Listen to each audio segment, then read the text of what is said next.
RV Upadhyay ji चाय ही नहीं रहे हमारी चाय पीनी, हम तो पिलाना चाहते हैं। बाकी सेंट्रल विस्टा प्रोजेक्ट पर जो बात हो रही है, तो मेरे जो कांग्रेसी भाई जो हैं वो एक बात का सिर्फ जवाब दे दे कि 2012 के अंदर 2012 के अंदर सिर्फ 35,000 वर्ग मीटर का क्षेत्रफल था और इन्होंने 3,000 करोड़ की लागत उसके अंदर बताई थी।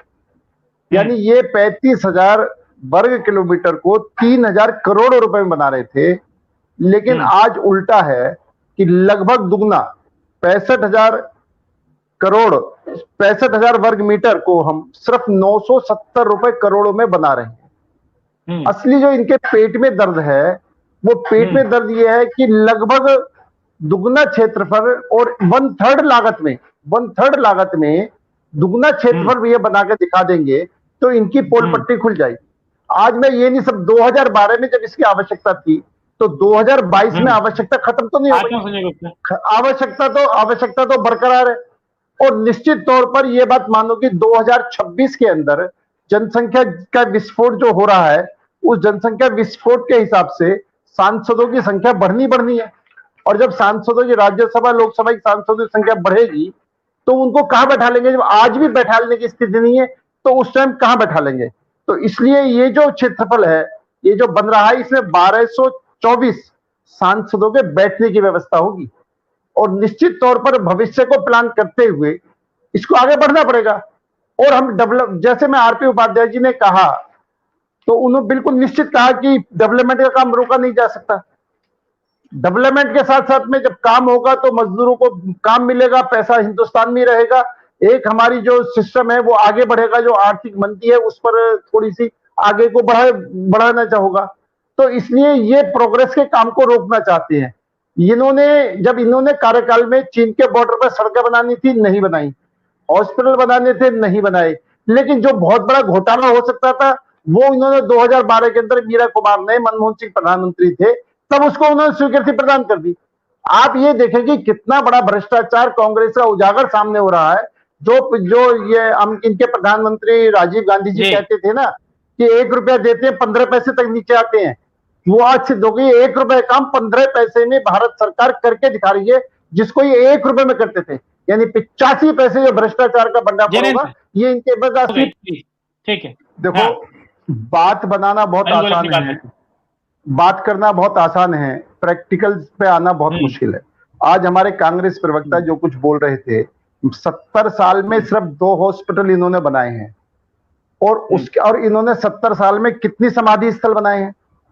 आपने समाधि स्थल बनाने पर ध्यान दिया? आपने कितनी अधिक जमीन समाधि स्थलों पर यूज करी है, कितनी जमीन इन्होंने अस्पतालों में यूज करी है? आपने निश्चित तौर पर सिर्फ एक परिवार की चमचागिरी के अलावा देश के विकास की आज तक नहीं सोची। आज अगर देश का विकास हो रहा है, कम पैसों में हो रहा है, तो इनके पेट में दर्द हो रहा है और ये जनता का ध्यान बटाने के लिए चीजों को इस तरीके से रख रहे हैं। और जो 2019 से ही विरोध कर रहे हैं, तो आज कोरोना का बहाना क्यों बनाया? ये तो कभी ना कभी कोई ना कोई बहाना बनाते हैं। विकास इनके दिमाग में नहीं है। मैं जब वही बात कह रहा हूं कि बॉर्डर पर डेवलप, सर मेरी सुनो जी, सरकार से सवाल तो पूछा जाएगा ना कि सरकार की प्राथमिकता क्या है? प्राथमिकता को लेकर सवाल पूछना गलत है अनिल गोयल? सरकार की प्राथमिकता निश्चित तौर पर, पूरी सरकार आज कोरोना से लड़ने के लिए लगी हुई है, बिना किसी भेदभाव के लगी हुई है। अगर महाराष्ट्र को ऑक्सीजन जरूरत पड़ती है तो सबसे पहले महाराष्ट्र को ऑक्सीजन देती है, वहां कांग्रेस शासित राज्य है। आपकी तो एज हो गई है, मेरी एज से ज्यादा एज है आपकी। इसका ये मतलब नहीं कि आप वृद्ध है। मैं आपसे एक सवाल पूछ रहा हूँ, आरबी उपाध्याय की तरफ से भी ये सवाल पूछ रहा हूँ। मान लीजिए आपके घर में किसी की, ऐसा ईश्वर ना करे, मान लीजिए किसी के घर में कभी किसी की मृत्यु हो जाए और वो बेटा उस मृत्यु को साइडलाइन करके घोड़ी चढ़ जाए कि साहब आज तो शादी का डेट है, आज तो शादी निकल जाएगी, तो पूरे साल शादी नहीं होगी। तो उस वक्त उसको शादी ज्यादा जरूरी है या फिर जो मरा है उसकी अंत्येष्टि जरूरी है? जब भारत परेशान है, भारत में लगातार मौतें हो रही है, कोविड बेकाबू है, आप पूरा सोर्स, पूरा रिसोर्स पूरी तरीके से आपको लगना है केवल देश को बचाने के लिए, इमरजेंसी लगाने के लिए, और इमरजेंसी यानी कि मेडिकल इमरजेंसी के लिए बात करनी है। तो आप कहां बिजी हैं? आप सेंट्रल विस्टा में पैसा दे रहे हैं, आप राजनीति कर रहे हैं, आप बंगाल घूम रहे हैं, आप गली गली शहर शहर हर तरह की बातें कर रहे हैं। आपका पूरा फोकस इस वक्त देश को बचाने में लगना चाहिए अनिल गोयल। ये अब घोड़ी चढ़ने में, घोड़ी चढ़ना ज्यादा जरूरी है क्या अनिल गोयल? आता हूं संजय गुप्ता। श्रीकांत जी निश्चित तौर पर आप बहुत अच्छा क्वेश्चन करा, लेकिन उस परिस्थिति में अंतिम संस्कार भी होता है और घोड़ी पर भी चढ़ता है, शादी भी होती है और अंतिम संस्कार भी होता है। दोनों चीजों को व्यवस्था बना करके करी जाती है, कोई सी चीज टाली नहीं जाती।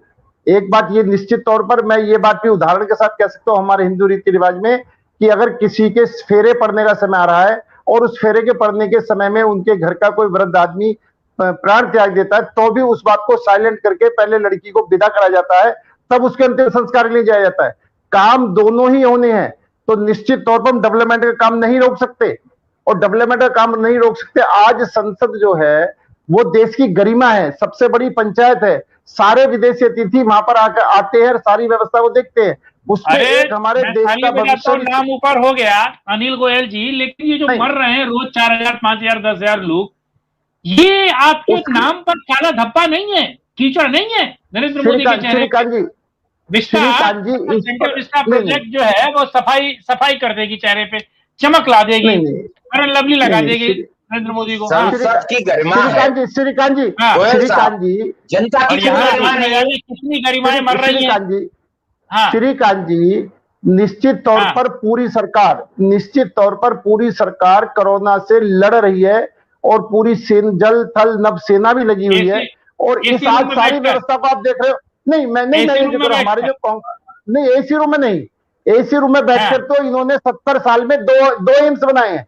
मैंने वो क्वेश्चन करा ना, उसका कोई जवाब नहीं आएगा, सिर्फ 2 एम्स और इन्होंने समाधि स्थल कितने बनाए, इन्होंने समाधि स्थल कितने बनाए, और समाधि स्थलों पर अनिल गोयल जी मैं अरे एक सेकंड मेरी पूरी बात हो जाएगी, मेरी बात अरे है बाकी है सर, सुन तो लो, आप सुन लिया ना। अरे झूठ तो आप बोलते हो, झूठ तो आप बोलते हो, फटाफट जवाब दीजिए। नहीं विशेष जी जो बात कह रहे हैं, एक तरफ बात को मान भी रहे हैं और एक तरफ बात को झुटला भी रहे हैं, तो इसलिए दोनों में से एक काम करो। और दूसरा मैंने अभी समाधि स्थल, अरे सर सुन तो ले, समाधि स्थल की मैंने बात की, जैनेन्द्र जी समाधि स्थल पर नहीं बोले कि कितने एम्स बनाए, कितने समाधि स्थल बनाए, कितनी एम्स में जगह दी, कितने समाधि स्थल में आपने कितने अस्पताल बनाए बता दो आप। एक यहाँ पर आपने हवा नहीं दी आदमी को, हवा ऑक्सीजन इसे कहते हैं, आदमी दम घुट के मर रहे हैं, मुझे आप लाशों के जिम्मेदार हैं। मुझे अरे जिम्मेदार तो सबसे बड़े आप हो, कोरोना फैला रहे हो, बॉर्डर पर बैठे तुम नहीं फैला रहे, तुम्हारा अमित शाह तुम्हारे प्रधानमंत्री